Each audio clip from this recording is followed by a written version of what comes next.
असेल एखाद वर्षापूर्वी सगळ्या पुणेकरांनी येऊन ह्युमन चेन फॉर्म केली होती आणि सगळ्यांनी सांगितलं होतं जर हे काम पुढे गेलं तर आम्ही कोणालाही मतदान करणार नाही, आम्ही बहिष्कार टाकू. झालं, निवडणुका होऊन गेल्या तेव्हा भाजप बोलली होती की आम्ही करणार नाही, पण आता निवडणुका झाल्यानंतर पुन्हा एकदा त्या प्रकल्पाला जोर लावत आहे. त्याचे कन्सल्टंट कोण आहेत, कुठच्या पक्षाचे आहेत, हे सगळं जर आपण जाणून घेणं गरजेचं आहे. आणि परत एकदा या प्रकारची आणि या प्रकल्पाची खरोखर पुण्याला गरज आहे का, हा एक प्रश्न आहे. आणि तिसरं म्हणजे नवीन महाबळेश्वर हे काही जे फुगवला जातोय ते नवीन महाबळेश्वर कशासाठी, कोणासाठी, कोणी जागा घेऊन ठेवली आहे, कोणाच्या जागा हडपल्या जाणार त्याच्यात, ह्याचा अभ्यास करूनच हा प्रकल्प पुढे न्यावा. आज मुख्यमंत्र्यांनी एक गोष्ट जाहीर केली की जे भोंगे आहेत ते भोंगे काढले जातील, जे डेसिबल सांगितले त्याच्यापेक्षा जास्त आवाजाचे जे भोंगे असतील ते सगळे उतरवले जातील, तसे आदेश सुद्धा गृह विभाग देईल. चांगलं आहे. केंद्र सरकार यांचंच आहे, राज्य सरकार यांचंच आहे, प्रशासन यांच्याच हातात आहे, तर त्यांनी प्रशासनाचं काम करावं, जे हायकोर्टची ऑर्डर त्याचं पालन व्हावं. नवीन महाबळेश्वरविषयी उपमुख्यमंत्री एकनाथ शिंदे हे वारंवार बैठका घेत आहेत.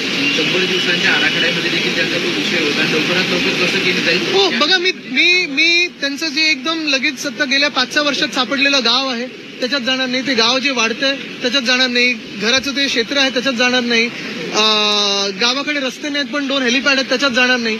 त्यांचे काही त्याच्यात हेतू आहेत का मला माहित नाही. माझी इच्छा आहे की चांगलं हिल स्टेशन व्हावं, पण लगेच नवीन महाबळेश्वर नवीन हे ते करण्याच्या ऐवजी तिथे काय तिकडे स्थानिक जे आमचे आदिवासी बांधव आहेत त्यांचं काही कोणी ऐकलंय का? सगळा जो डीपी होता किंवा सजेशन ऑब्जेक्शन होते ते तर इंग्लिशमध्ये छापले होते, कोणी त्यांना जाऊन लोकली विचारलंय का? जे डीपी छापले होते त्याच्यात जी खरी परिस्थिती आहे ते दाखवलंय का? ते काही न दाखवता कोणीतरी जागा घेतल्यात, त्याच्यावर तर शासनाने ती जागा घ्यावा पुढे पैसे देऊन. हाच प्रस्ताव असेल तर आम्ही विरोध करू. बघा, पर्यावरण प्रेमी असतील, काही नागरिकरण प्रेमी असतील, मी महाराष्ट्र प्रेमी आणि महाराष्ट्राच्या हिताचं ते बोलू. महाराष्ट्रावरती कर्जाचा बोजा जो आहे तो वाढत चाललाय. 9,32,000 कोटींवरती हा पूर्ण कर्ज. बोजा म्हणजे ह्यांनी जो आता स्वतःचा बोजा ह्याच्यावर ठेवलेला आहे, पूर्ण जे काही वजन ठेवलेलं आहे, आपण पाहताय की कर्जाचा बोजा आहेच, पण महत्वाची गोष्ट म्हणजे हे कोणी केलं?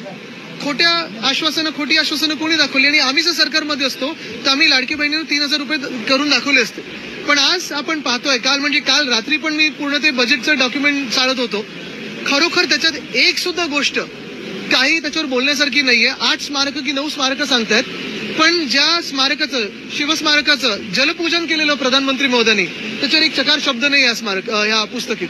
तसं पाहायला गेलं तर मुंबईत एक सुद्धा नवीन गोष्ट आणण्यात आली, कुठच्याही जिल्ह्यामध्ये नवीन गोष्ट नाहीये.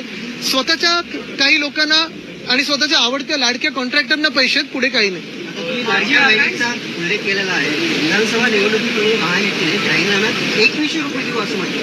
तर हाच प्रश्न आम्ही अजित पवारांना विचारला, ते पत्रकारांच्या बोलत नाही आणि आमच्या जाहीरनाम्यात आहे नाही, आम्ही तसं तुमचं वक्तव्य केलं असं बोलले. आता हेच तुम्हाला सांगतो मी, तेव्हा 2100 देऊ बोलले होते, आता किती देतात? 1,500 देतात. 46,000 कोटी दाखवले होते, आता किती देतात? 33,000 कोटी. बरं, यादीत पण कपात सुरू केलेली आहे. आमची तर मागणी हीच होती काल आणि अपेक्षा ही होती की दिल्लीच्या बहिणी आणि महाराष्ट्राच्या बहिणीत फरक न होता 2500 इकडच्या पण बहिणींना द्यायला पाहिजे होते. पण आज आपण बघतोय महाराष्ट्राची किंमत ते काय लावत आहेत, महाराष्ट्राला कुठच्या नजरेतून पाहतात. नुसतं लुटायचं, छळायचं आणि फसवायचं एवढंच भाजप आणि भाजपच्या मित्रपक्षांचं धोरण आहे. विषय आलेला आहे, त्यांची एक ऑडिओ क्लिप व्हायरल. कोणाचं? प्रकाश सोळंके यांची. ते म्हणाले की मी 10-12 कोटीमध्ये आमदार झालो, अनेकांना 40-45 कोटी रुपये लागतात. काही मर्सिडीज पण बोलतात. बघा, मी आता ही ऑडिओ क्लिप ऐकली नाहीये, पण काय की वातावरण एवढं गढूळ झालं महाराष्ट्रातल्या राजकारणाचं. आणि काल पण मी कुठेतरी एकदा बोलताना हेच बोललो की आम्ही सगळे आमदार म्हणून निवडणूक आयोगाकडून खर्च होतो, आपण सगळे आपल्या चॅनल्समधून देखील फिरत असता. सगळी प्रक्रिया पूर्ण झाल्यानंतर ज्याच्यावर चर्चा चालली हाऊसमध्ये, आमचा प्रयत्न हाच असतो की एक सकारात्मक चर्चा व्हावी. विधिमंडळ आहे, कायदे मंडळ आहे, ते कायद्यांवर चर्चा व्हावी. दोन्ही बाजूनी जे काही सूचना येतात, काही चांगले असतील काही वाईट असतील, चांगले असतील विरोधी पक्षाचे जरी असले तरी ऐकून घ्या, मान्य करा. महाराष्ट्र तसंच तो पुढे. माजी आरोग्यमंत्री तानाजी सावंत आरोग्य, मी काही ठराविक गाणीवर बोलत नाही. तानाजी सावंत यांच्या काळात एक अँब्युलन्सचा घोटाळा झाला, समोर आलाय. शेकडो अँब्युलन्स खरेदी केल्या, करोडो रुपयाच्या गेल्या, एकही अँब्युलन्स दिली नाही, एकही अँब्युलन्सचा उपयोग झाला नाही, पैसा गेला पण नाही. अँब्युलन्स मला वाटतं खेकड्यांनी खाल्ले असतील. त्याची सविस्तर प्रतिक्रिया अपेक्षित आहे. सविस्तर प्रतिक्रिया म्हणजे आता सविस्तर प्रतिक्रियेसाठी जे काही विषय आपल्या समोर येतात, मग तो MMRDचा घोटाळा असेल, सिस्टर कंपनीचा घोटाळा असेल, जे फ्रान्सच्या देशदूतांनी लिहिलेलं आहे. अनेक घोटाळे आम्ही आपल्या समोर आणलेले आहेत. काही काही तर मला वाटतं इकडून तिकडून सीएम ऑफिस मधून वगैरे पण येत असतात आपल्या हाती. पण मुख्य गोष्ट हीच आहे की या घोटाळ्यांचं पुढे होतं काय. अधिकोचन फायली आणि आनंदाचा शिरा यांसारख्या योजनाला या अर्थसंकल्पातून कुठेच तरतूद नाही म्हणजे हे बंद होण्याच्या मार्गावर आहे. शिंदे गट बंद होतं का? हळूहळू ते पण होणार आहे. शिवसेना शिंदे गटाचे पदाधिकारी त्यांनी कुटुंबाची फसवणूक केली होती. तुम्हाला येऊन भेटले. हो, त्या कुटुंबांनी मला माझी भेट घेतली. त्या दिवशी नेमके सुरेश उर्फ भैया जोशी यांनी मराठी विरुद्ध काही बोलून दाखवलं होतं, महाराष्ट्र विरोधी काही बोलून दाखवलं होतं. पण त्याच वेळी मला ते कुटुंब येऊन भेटलं होतं. आमचे अखिल चित्रे यांनी ते कुटुंब माझ्याकडे आणलं. मी मुख्यमंत्र्यांना पत्राद्वारे विनंती केली होती आणि तशी ती कारवाई पुढे झाली.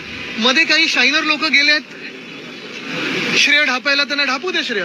पण जसं त्यांनी दुकान ढापलं होतं तसं श्रेय ढापण्याचा प्रयत्न करतात आणि तुम्हाला माहिती आहे ढापाढापी त्यांची चालू असते. पण ढापी आणि थापा मारणं हे शिंदे गटाची खासियत आहे. तसं न करता कुठेही आम्ही श्रेयवादात पडणार नाही, कुठेही एक तीळ मात्र श्रेय घेणार नाही. कारण मला ह्या घाणेरड्या गोष्टीचं श्रेय घ्यायचं नाहीये. जरी ते काम झालं असेल मी त्या कुटुंबाला शुभेच्छा देतो. आणि तो जो कोण व्यक्ती आहे लालसिंग कोण तो आहे तो किती दिवस आता आत राहतोय हे पण मला बघायचं. सगळ्यात कमी निधी दिला गेलेला आहे. 3 नंबर निधी दिला गेला आहे. भाजपला 1 लाख कोटी आणि शिवसेना शिंदेला 87,000. ये तो सिर्फ ट्रेलर है, पिक्चर अभी बाकी है. मुख्यमंत्री देवेंद्र फडणवीस ने आज सभागृह में हम कार्रवाई करेंगे. स्पेसिफिक सवाल देने वाले खिलाड़ी बीजेपी में मस्जिद में लगाए जाने वाले लाउडस्पीकर को लेकर. देखिए, मैं यही कहना चाहता हूँ, पिछले 10 साल से 11 साल से केंद्र में सरकार भाजपा की है, यहाँ भी सरकार भाजपा की है. सवाल भाजपा के ही लोग उठाते हैं, जवाब भाजपा के ही नेता देते हैं. तो ये क्या सेटिंग में चल रहा है? बांग्लादेशों पे सवाल कौन उठाता है? भाजपा के ही लोग उठाते हैं. लेकिन उसी बांग्लादेश की टीम को यहाँ बुला के खेलते हैं. पाकिस्तान का केक कौन खाने जाता है? नवाज शरीफ का केक कौन खाने जाता है? भाजपा के नेता जाते हैं. फिर भी उन्हें पे वो बोलते हैं. आप ही का प्रशासन है, आप ही का शासन है, आप ही की सरकार है. कार्रवाई करके दिखाइए. और जो भी कानून से कार्रवाई करनी जरूरी है कीजिए ना. कौन किसने रोका है 11 साल में? लेकिन आपको सिर्फ दंगे निर्माण करने. मेरे तो यही कहना है कि अभी तक अगर आपने कार्रवाई न की हो और आप ही के अगर कार्यकर्ता बोल रहे हो कि ये आपने किया नहीं है तो ये किसी और का नहीं, भाजपा के नेताओं का फेलियर है.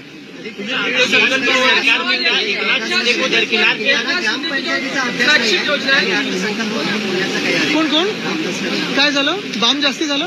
ग्रामपंचायतीचा अभ्यास नाही आहे इथल्या अर्थसंकल्पात. त्यांना अर्थसंकल्प कोणी अभ्यास नाही केला?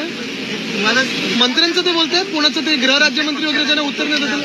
बघा काय कधी कधी बाम जास्ती झाल्यानंतर अशी उत्तर येतात त्यांच्याकडून. आम्ही त्यांना उत्तर देत नाही. काय त्यांचा सगळ्याचा वयाचा सन्मान असतो आणि जे बाम त्यांना एकनाथ शिंदे जी की जो कुछ योजनाएं कृषि क्षेत्र योजना हो या फिर हरिद्वार योजना हो, ये सब योजनाओं को पैसे नहीं दिए गए ऐसा आरोप होता है. अभी सिर्फ उनकी एक ही योजना चल रही है, सूरत भाग के जाओ योजना चल रही है. शायद वापस भागना पड़ेगा.